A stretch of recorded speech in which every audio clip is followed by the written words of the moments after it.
ketua Robitoh Alawiyah. Ingat, panjenengan itu puncak pemimpin Robitoh Alawiyah. Dan dosa kaum Ba'alwi, kalau mereka masih meyakini sebagai duriat Rasulullah, keturunan biologis dari Rasulullah, yang nanggung itu panjenengan berikut jajaran Robitoh Alawiyah dari pusat sampai daerah.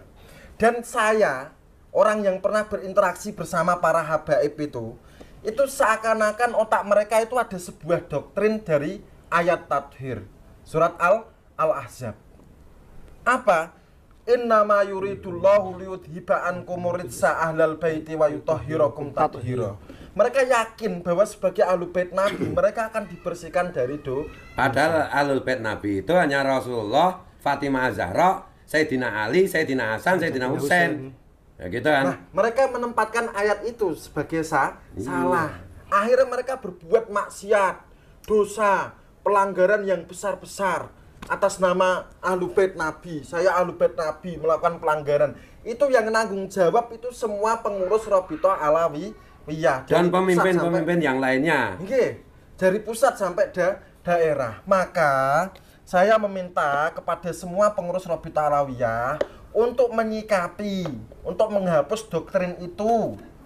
Tesis Kiai Imad sampai sekarang tidak terbantahkan. Tes DNA di sini ditunggu 7 kali 24 jam, nggak berani datang. Dan tolong. Kalau itu kajian kitab, kajian buku baik data internal maupun eksternal itu kan masih bisa dibilang zoni. Tetapi kalau tes hasil DNA, tes DNA hasilnya itu adalah qot'i. Nggak bisa dibantah. Kalau kajian kitab ya bolehlah dipleset-plesetkan sama Rumel, sama Zaini, sama siapa, sama budak-budak pekok dari klan Ba'alawi, silahkan saja. Tapi kalau hasil tes DNA nggak bisa di ini. Itu qot'i banget. Jadi saya meminta kepada Robitoh Alawiyah untuk mengedarkan edaran bahwa semua klan Ba'alawi gagal terbukti sebagai dzurriyyat Nabi berdasarkan kitab, kesejarahan, filologi, dan tes DNA. Ingat zaman dahulu salah satu sahabat Nabi yang bernama Zaid bin Harithah itu punya anak yang bernama Sayyidina Usamah. Beliau itu diragukan sebagai keturunan dari Sayyidina Zaid bin Harithah. Lalu Rasulullah memanggil seorang qaif untuk mencocokkan ciri fisik mana yang sama. Jadi Rasulullah dulu juga mengadakan qaif. Dalam hal ini qiyafah mengadakan qiyafah. Dalam hal ini tes DNA.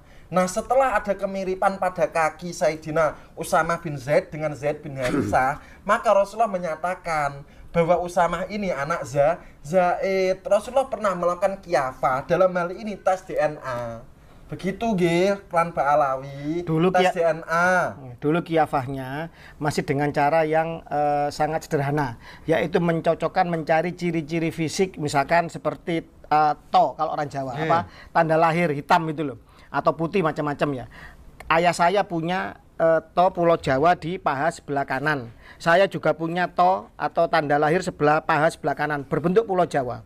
Kemudian anak saya laki-laki itu juga punya tanda lahir seperti Pulau Jawa di paha kanan, namanya Dharma Muhammad yang ada di Blitar. Demikian. Monggo lanjut.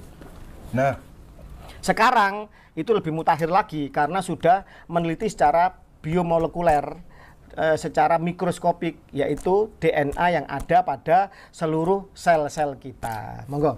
Jadi Robitoh Alawiyah mohon tes DNA. Kalau nggak sanggup ya udah membubarkan diri saja, buat surat edaran. Itu biar anggota jenengan tidak terdoktrin sebagai dzurriyyat Nabi dan melakukan kemungkaran dan kerusakan di mana-mana. Dan ingat, tanggung jawabnya ada di kepengurusan. Kullukum ra'in wa kullukum mas'ulun an ra'iyati. Gitu. Dan untuk semua Habib, semua Ba'alawiwati, kalau kepengen tidak mampir neraka, tidak masuk neraka, kepengen masuk surga, ngakulah di depan publik dirinya bukan keturunan Nabi. Kalau tidak mau ngaku bahwa dirinya bukan keturunan Nabi, berarti menjadi bagian dari menipu umat Rasulullah secara keseluruhan, bagian dari pekerjaan man ghassana falaisa min.